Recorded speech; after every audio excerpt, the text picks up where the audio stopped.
This is From Destruction to Dignity with Janice Pons. Each week, Janice shares her wisdom to enlighten, educate, and advance the culture in America today. Janice Pons is a mother, author, and free thinker, and your host for our podcast this evening.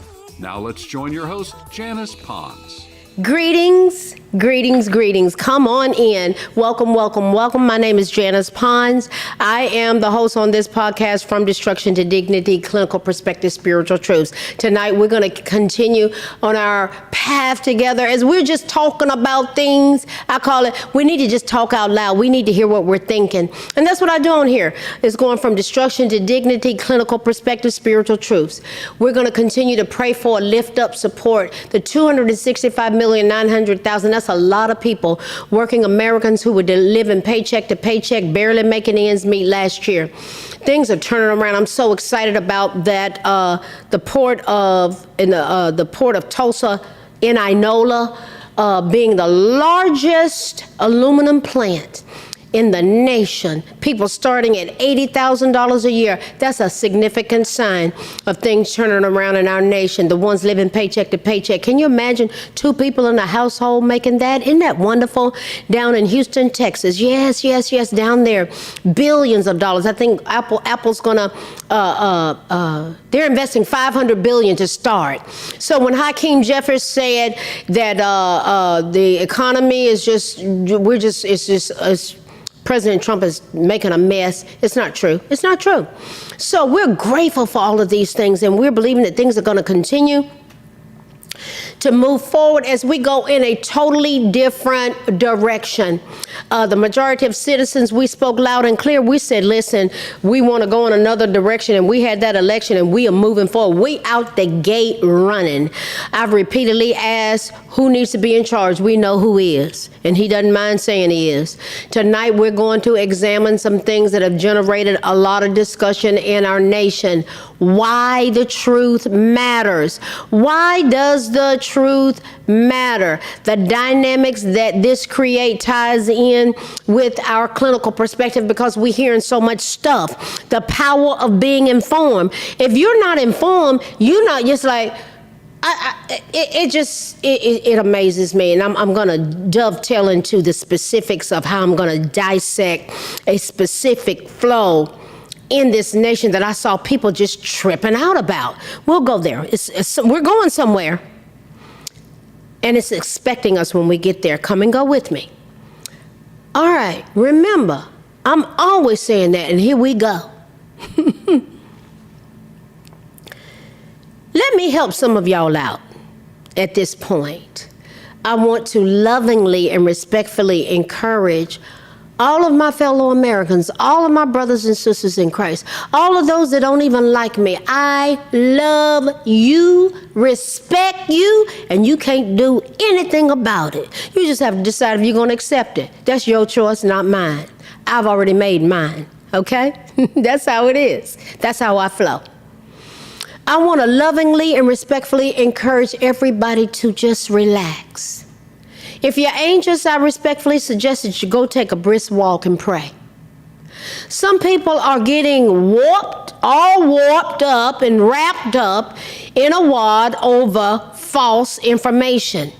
If you're depending on AOC, Jasmine Crockett, Al Green, Hakeem Jeffries, all these so-called leaders of the Democratic Party, they're saying things that are simply not true, and it's easy. I'm like, gosh, guys, y'all are intelligent, college-educated people, and you just sit up here flat out lying.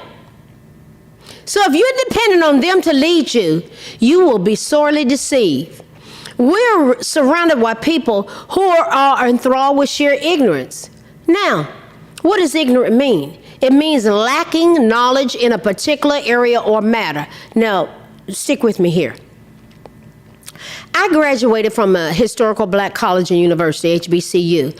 I happened to graduate with honors. I graduated 6 out of 750 graduates, summa cum laude. To God be the glory. I found out if I worked hard, I could make good grades. As a result of that, I got a minority fellowship to Ohio State University, graduated from there magna cum laude. I found out if I worked hard, I can make good grades, and it could help me write my own ticket. It was a rough road, guys. A rough road, but I made it. To God be the glory. Now, because I'm a graduate of an HBCU, I thought that alone would give me the rite of passage, for lack of a better term, to be able to go on a Facebook HBCU page and make a comment. I rarely go over there to make a comment, but if there's something of significance related to something I'm thinking about, I should be able to go over there and have freedom of speech and make a comment. And so when I've gone to HBCU page, there are about 3. One of them is respectful, but there's one, man, they are cutthroat. They are cutthroat, and they made the comment, the post was, did Trump have congressional approval to drop those bombs in Iran? And they were all saying, no, he didn't have, he's a dictator. He couldn't do that. No. I said they are operating in sheer ignorance. Ignorant means lacking knowledge in a particular area or matter. And I came on there and simply said he didn't need congressional approval. He didn't need it. And then I got attacked. And then I got things like, I've been called over there on that particular page, a waste of human specimen, because I say something different than they do. These are young black Americans who have been brainwashed. They've been brainwashed with liberal doctrine. They were over there just saying, flowing out of sheer ignorance. And I was just saying, hold on, guys. He didn't need congressional approval. And here's a bona fide lie. One guy said to me that Obama, he said, this is what he said. He said, even Obama, subsequent to World War II, never did anything, never acted militarily without congressional approval. Wow. Every single president subsequent to World War II acted militarily in defense of this nation without congressional approval. That's history. And I just said that. And then he said to me, who sent you? I've heard that. That's what he said. And then another one said to me, what you doing over here anyway? Do you see the mindset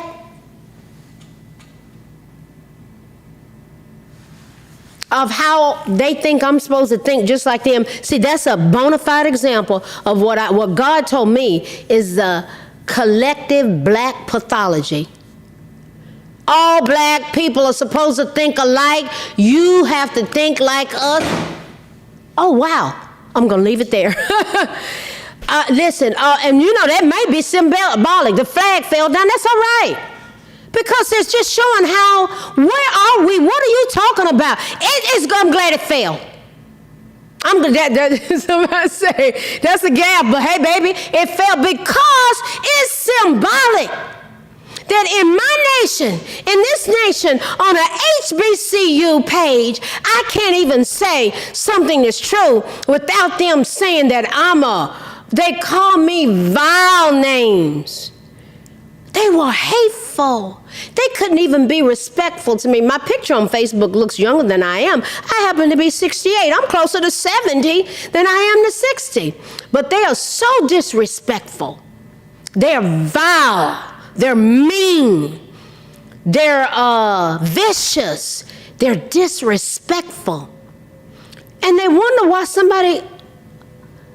would I want to hire you? Come on, guys, we got to do better. So to tell me you disrespect me as your fellow American, let alone your HBCU fellow graduate, They said, who sent you over here? I said, I thought I could comment. I happened to graduate from the top HBCU, historical black university in the nation, and I graduated 6 out of 750 graduates. I graduated summa cum laude. I thought I could come over here and make a comment. And everything I said was true. But they were so caught up in their flesh and their lies that they attacked me and cussed me out. That flag just falling. That was somebody say a technical difficulty or a gaffe or whatever. But actually, I'm glad it fell, because it's symbolic of who do you think you are, that I can't stand up in my own nation. That flag represents us forming a more perfect union, which means us flowing together as one. And I'm over there saying something that's truthful, and you're attacking me. That's where we're at, guys. That's just where we're at.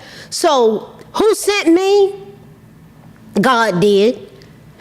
And I had a constitutional right to be there. The mainstream media has made some of our fellow Americans' mind so twisted and so deceived that they don't even know about the Constitution, and they don't know how our government works as it relates to the executive, the judicial, and the legislative branches. And that's what goes on over there on that HBCU page. It's rampant in our nation.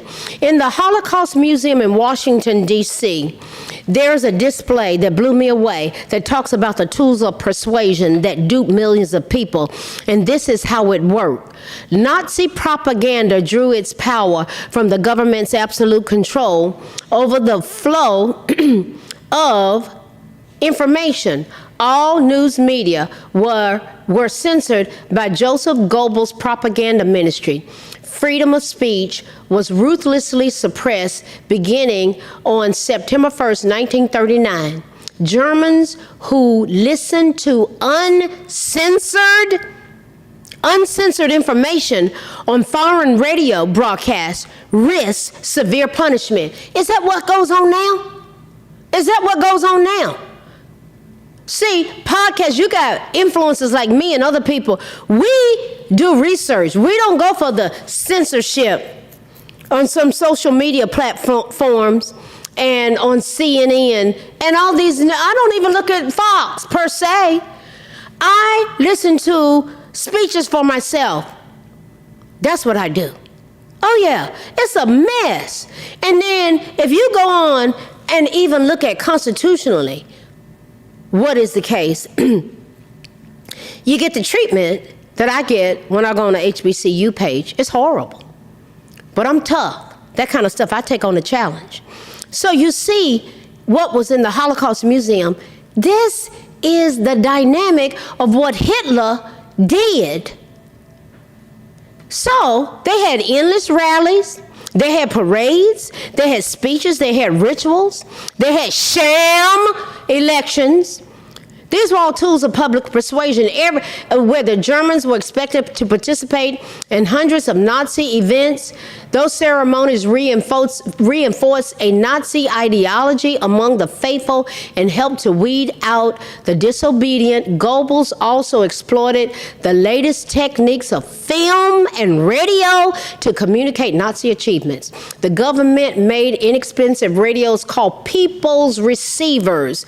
It was available to every German household. I got a question. Does this sound familiar? One of the biggest and best things that some of you could do is to turn the mainstream media off. Your souls have been tormented. You know how I can tell? Based upon what you keep saying, that's driven by your fear, your soul, which is comprised of your mind, your will, your emotions, your intellect, your drive, and your desires. It's toxic. I can tell over there, they're toxic. Those young black people, they're toxic. And they attack me because I don't think like they do. I challenge them. I say things that are constitutionally correct, and they think I'm a fool. And so I challenge them. And so they think who are you? Who sent you over here? What do you want? You're a fool. You're a waste of a human specimen. Let me keep going.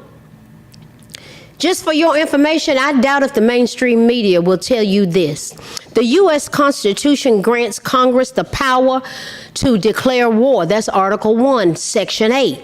But the presidents, as commanders-in-chief, which is Article 2, have often initiated military actions, including bombings without explicit congressional approval. The War Powers Resolution of 1973 aims to limit such actions by requiring notification to Congress within 48 hours and withdrawal of forces after 60 days. That's the criteria, without congressional authorization. But presidents have frequently bypassed or interrupted this flexibility, citing a national security issue, something that threatens our national security, existing authorizations for use of military force. It's called AUMFS, authorized use of military force, or their Article 2 powers. Guys, this is the Constitution. So they're so ignorant, lacking knowledge in a particular area of matter, disrespecting me. I've been called so many names. I've had 3 public smear campaigns done on me. They do it over there. And I just come in and just say some truth, and I want them to get it. There's a young, potentially young, the future, the present time professionals acting in hatred and sheer ignorance. Oh, yeah. Now, listen. This is a list of our presidents since World War II who have ordered bombings without explicit congressional approval. So while they were over there bashing Donald John Trump, saying he's a warlord and that he violated the Constitution, AOC said the same stupid thing. Jasmine Crockett said the same stupid thing. Oh, yeah. And Al Green, we're talking about impeaching him. And the Democrats, half of them, they said, shut up and sit down. We're not trying to impeach him over that because they know the Constitution. Listen to this. This is history. Presidents in instances of bombings, President Trump had every right to do what he did. Harry S. Truman in 1945 to 1953. In Korea, from 1950 to 1953, he authorized bombing campaigns during the Korean War under UN Secretary Council resolutions, bypassing a formal congressional declaration of war. Critics argue with him that this set a precedent for unilateral executive action, but he did it because he could. Dwight Eisenhower, he was the first president I've sat under. I've seen the administrations of 13 of them. 13. I know what I'm talking about. So it's just like these young people, they have been indoctrinated, guys. They are not properly taught. They're not properly taught. No, they're not. And I can just tell. Sometimes I just go over there and drop a nugget. I'm like, God, guys, come on. Who sent you? Let me keep going. Dwight Eisenhower, from 1953 to 1961, what did he do in 1954 in Guatemala? He ordered CIA-led airstrikes to support a coup against the Guatemalan government. No specific congressional approval was sought for those covert operations. John Kennedy, from 1961 to 1963, he was our president then. What did he do? In 1961 in Cuba, he authorized the Bay of Pigs invasion, which included airstrikes without explicit congressional approval. In early 1960s, there was Vietnam. Limited bombing operations began under his escalation in Vietnam, relying on executive authority rather than specific congressional authorization. All of you all saying this stuff about President Trump, you are ignorant, meaning lacking knowledge in a particular area or matter. I'm attempting to shed some light on this matter for you. You had Lyndon Johnson from 1963 to 1965. Oh, Lord, during the Vietnam War, 1964 to 1969, he expanded bombing campaigns such as Operation Rolling Thunder, based on the Gulf of Tonkin Resolution. In 1964, a broad authorization, critics argued, did not constitute specific approval for the scale of operation. But he did it. You know why? Constitutionally, he could. There's Richard Nixon from 1969 to 1974. What did he do in Cambodia? He ordered secret bombings of Cambodia. It was called Operation Menu, without notifying Congress. He didn't notify him, but he had you got 48 hours to notify him, and you can do your operations up to 60 days. It was later revealed by leaks, prompting significant backlash and contributing to the War Powers Resolution, but he did it. Vietnam and Laos, under him, he expanded bombing campaigns, relied on existing authorizations or executive authority, often without specific congressional approval. Then there's Gerald Ford from 74 to 1977. What did he do in 1975 in Cambodia, the year I graduated from high school? He ordered airstrikes during the Mayagau's incident, citing the need to rescue U.S. personnel. This was reported to Congress under the War Powers Resolution, but lacked approval prior to it happening. What did Jimmy Carter do? He was in there from 1977 to 1981, the peanut farmer. There's some limited evidence related to him, but evidence exists that Carter ordered significant bombing campaigns without approval.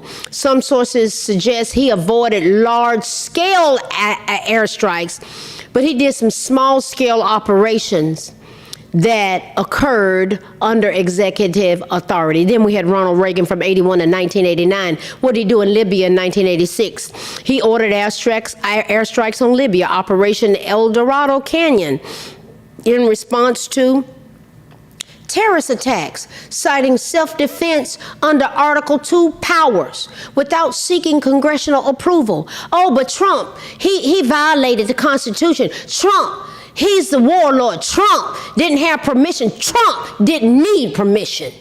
Lebanon and Grenada in 83. Grenada. I've heard it pronounced both ways. In 83. What did Ronald Reagan do? Air support was used in both interventions without specific congressional authorization, guys. George H.W. Bush from 89 to 1993 in Panama, he ordered Operation Just Cause, including airstrikes without specific congressional approval, citing protection of U.S. citizens and our national interest. In Iraq in 1981, while Congress authorized the Gulf War, some initial airstrikes and deployments were justified by Bush under executive authority before the resolution was even passed. Then there was Bill Clinton from 93 to 2001. What did he do in 1993 in Somalia? Airstrikes supported U.S. operations without specific congressional approval. Bill Clinton didn't get congressional approval. He was in Bosnia. He ordered in Bosnia from 1993 to 1995, he ordered airstrikes as part of NATO operations without explicit congressional authorization. Kosovo, in 1999, Clinton authorized NATO-led airstrikes in Serbia, Kosovo, continuing beyond the War Powers Resolution 60-day limit. He went beyond the 60-day limit. 48 hours you notify Congress. There's a 60-day limit. He went beyond it, arguing implicit congressional approval through funding. Critics challenged this as unconstitutional. It happened. Then, in 1998, Iraq, Operation Desert Fox involved airstrikes without specific congressional approval, relying on prior action. Listen, this is, and then Listen, in 98, Sudan and Afghanistan airstrikes happened on Al-Qaeda targets, following the embassy bombings, justified under executive authority. Then there was George W. Bush from 2001 to 2009. Afghanistan in 2001 airstrikes followed the 9/11 attacks under the 2001 AUMF. Authorized strikes against Al-Qaeda. But he went after it. And then in Iraq in 2003, Congress passed the 2002 AUMF. Some argue the extensive bombing campaign exceeded the scope without further specific approval. Then there was Pakistan, Yemen, Somalia. There were drone strikes there. Airstrikes targeting the terrorists. That's why they did it. It was all about our national interest, often without specific congressional authorization. Then there was Barack Obama from 2009 to 2017. What did he do? In 2011, Libya. He ordered airstrikes as part of a NATO campaign without congressional approval. That man over there on the HBCU, Obama didn't even do it. All they can do is talk about Obama. They can't even talk about nobody else. And then they tell me, you need to get off our page because you are a Trumper. Oh, God. I am a HBCU graduate, summa cum laude, and I have a constitutional right to make a comment. Obama ordered airstrikes as part of a NATO. I'm doing this for y'all's benefit, so you can make informed decisions. Stop being ignorant, lacking knowledge in a particular area matter, just going on and on. It was painful. It's painful to see y'all do that. It's painful when I see my fellow black Americans, the stuff y'all believe, and still stuck in the 60s. It is so painful. It's painful. Hating people and saying we all got to do certain things because we black. Please, people, it's ridiculous. Arguing the actions don't even constitute hostilities under the War Powers Resolution. It was highly controversial, but Obama did it. Oh, yeah, he did it. Obama did it. Airstrikes in Syria against ISIS in 2014 to 2017, despite debate over whether it was even applicable. Then there was Iraq, 2014 to 2017. He renewed airstrikes against ISIS. Okay. Do you see? I am naming every single president. Then we had Donald Trump in 2017 to 2021, and then 2025 up to the present. Syria in 2017. President Trump, that flag still fell down, but it's just showing you when you're attacking me, I'm telling you why I have a constitutional right to lay out the truth. It's like you're insulting the flag. You're insulting the flag, and you're insulting me as your fellow American, saying ignorant stuff. You don't even know what you're talking about. Saying stuff you don't know what you're talking about. It's sad. It's painful to see y'all acting like this. My heart goes out to you. Sometimes I feel like crying, seeing how duped you are, how deceived you are. Satan is the father of lies, and the truth has never been in him. And you're eating up. That's why I said, sit down and relax, baby. Get educated. Trump ordered missile strikes in response to chemical attacks, citing Article 2 powers. And authorize the use of military force without specific congressional approval, guys. In Yemen, from 2017 up to 2025, there were airstrikes against the Houthi targets, including 2025, when he dropped those 3 bombs in Iran. He didn't need congressional approval. This was conducted without congressional approval. And yes, there was bipartisan criticism. Do you get the picture? Do you get the picture, guys? Afghanistan, Somalia, Iraq, continued drone strikes and airstrikes go on. These things are going on. Then you had Joe Biden. He did the same thing in Syria. He did the same thing in Yemen. Afghanistan, Somalia, limited airstrikes continued under the Biden administration. Listen, we need to be informed. Let's briefly look at our clinical perspective, being informed. In today's fast-paced world, being informed is essential to success. Knowledge empowers us to make informed decisions, to navigate a complex world, and to understand the implications of our actions, guys. With information at our fingertips, it's easy to stay up to date on current events, latest trends, new technologies. But being informed goes beyond just knowing what's happening in the world around us. It involves a deeper understanding of the world and how we fit into it. One of the most significant benefits of being informed is that it increases our ability to make better decisions, to not sound like a fool.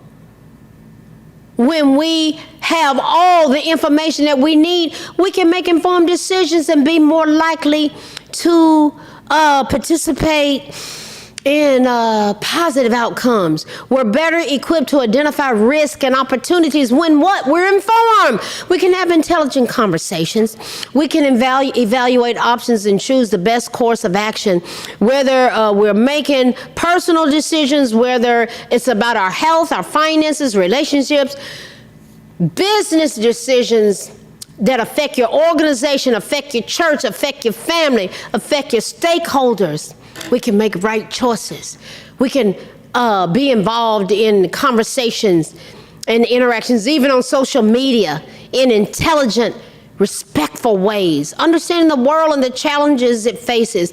We become more empathetic, compassionate, open-minded, better able to connect with people, not doing smear campaigns and cussing people out because you're walking around in sheer ignorance.